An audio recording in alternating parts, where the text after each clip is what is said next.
My name's John Peace with the Rural Route newsletter, and I'm here today with Cindy Green, delegate or candidate for Virginia House of Delegates. Cindy has privileged us with a lot of nice newsletters the last several weeks. We call them letters to the editor. She has an upcoming one this week that we'll be publishing, and I wanted to get her on here to talk a little bit of her experience. And Cindy, I'll go ahead and let you briefly introduce you and talk about your district, where it's at in Virginia, and then talk about your experience this past weekend with it. Awesome. Thank you, John. Thank you for having me. I really do appreciate it.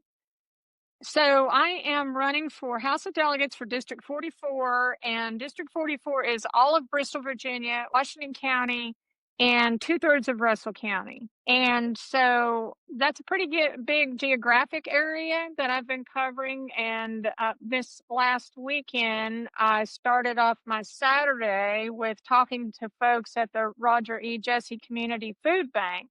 So there were over 200 people lined up, and what they do is they line them up in their cars and they go around behind the building. So I stood at the front of the building and just talked to people as they were pulling up in line. And it's really, I woke up the next morning thinking, wow, we're in a country that claims to be the richest country in the world, and yet we have over 200 people lining up to get food because the price of groceries is so high now that they can't afford to feed their family. And some of those cars had 3 generations in them. And it was really heartbreaking to me personally because I grew up needing public assistance. My mother was in a marriage that was wrought with domestic abuse, and so we really relied when she left that marriage. We were really dependent on those safety nets, and that's what I think of those as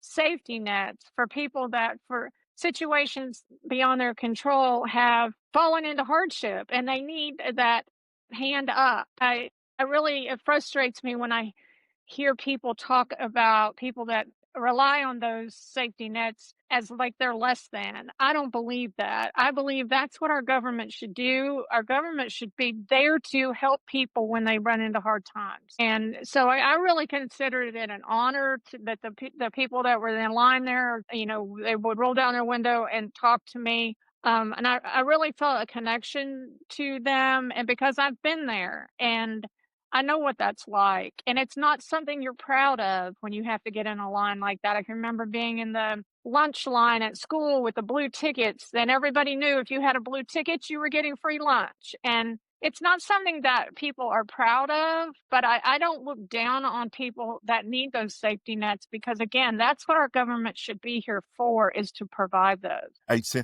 well, of course, you texted me some pictures from your weekend, and one reason, and I told you this a little bit beforehand, that I wanted to get you on here to explain a little bit more because when I saw the pictures, I'm looking at the cars and I'm going, no, food banks. You think of poor people, but when you looked at that line of cars, these aren't the people that have been in food banks previously, and I want you to talk a little bit about that, about how cost of living is really starting to hit the middle class. Yeah, it is. And I'm in a community as small as Castlewood, and there were people from all over. They were not just from Russell County. And I really want to give a shout out to the Roger E. Jesse Community Food Bank. They operate that like a fine old machine. I mean, those cars were moving. People weren't having to wait, for hours to get food. And that actually is spearheaded by a pastor, Woody Scott. I was able to meet him and thank him for what he's doing.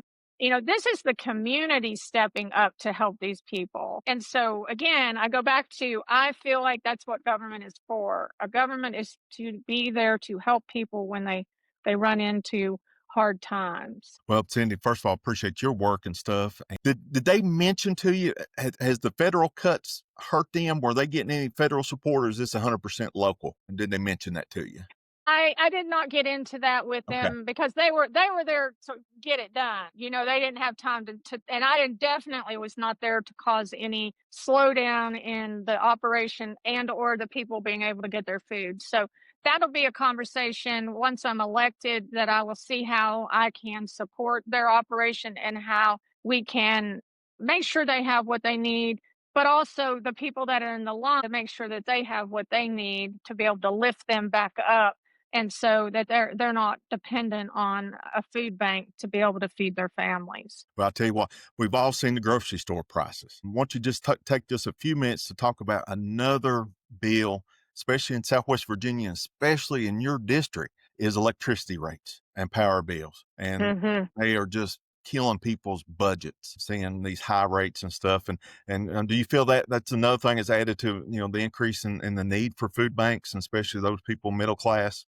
Yeah, I do, and just groceries alone, when you go in, I get sticker shock every time I go in the grocery store. I mean, it's so obvious what's happening to us, and then when you take into account what's gonna happen when the effects of the so-called beautiful bill hit and rural hospitals start taking a hit, they're like one of the leading employers of our region. When they start closing, cutting back because they don't have that Medicaid income coming in, it's just going to exacerbate the problem because then you're going to be deciding between being able to afford your medications and food, or are you even going to be able to get the treatment that you need because maybe your local clinic or hospital is going to be closed. So it's going to be a domino effect, which it's one of the reasons that I'm running and never thought I would run for office, but because of the attack on the middle class and the millionaires and the billionaires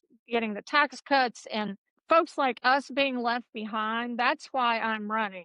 That's why I stepped up and threw my hat in the ring because we need people in Richmond that represent the people in our district, not the corporations, not the utility companies, not the millionaires, but the actual hardworking people of District 44. Are you taking corporate donations for your campaign? No, I am not, and unlike my opponent, his number one his number one campaign donation is from Dominion Energy. So you tell me, who does he work for? Does he work for Dominion Energy or does he work for the people of District 44? Good question. Well, Cindy, tell you what, I'm gonna let you do one last plug on how people can connect with you. I'll have information and links, and also on the newsletter. But if you can kind of tell people where they can contact you, make donations to your campaign, $5, $10, everything counts. Yes, it does, and I'll say that as well. I do not have paid staff. I do not pay consultants or mailing companies. If you've received a postcard in the mail, it's from one of my volunteers, and so I have a fantastic group of volunteers that have really stepped up and helped this campaign. You can find out more about our campaign at Cindy Green and the number 4 VA.